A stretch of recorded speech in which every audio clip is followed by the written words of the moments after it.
see, this idea is unfamiliar.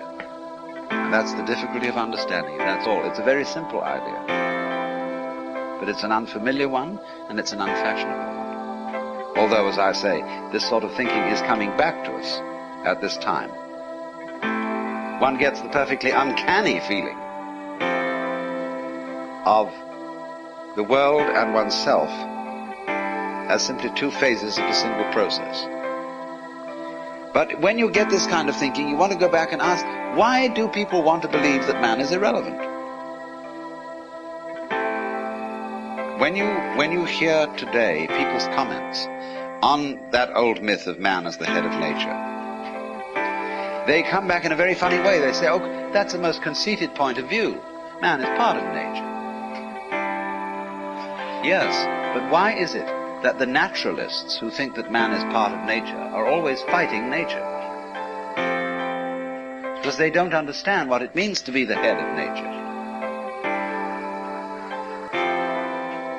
Every creature is the head of nature in its turn. And we all take turns, because it's taking turns that makes the world go round. Every creature in its turn is the head of nature, because each creature creates the world in its own image, because all existence is a relationship. It's like the skin of the drum. If it's not there, it will no amount of hitting a non-existent skin will produce any noise.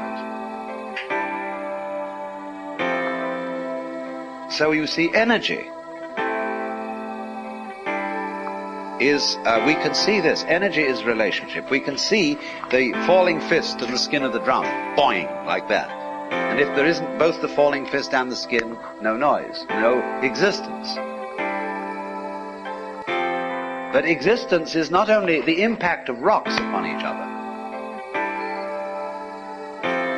Existence requires, always as its third, you can get the rocks knocking, the sun and the moisture, the tree crashing to the ground, the sun pouring out electrical energy. But none of these things constitute existence until related with the neurological complex. But then you have to look backwards and say at the same time, the neurological complex belongs to the same world as the sun. It's a physical pattern, physical behavior, physical energy.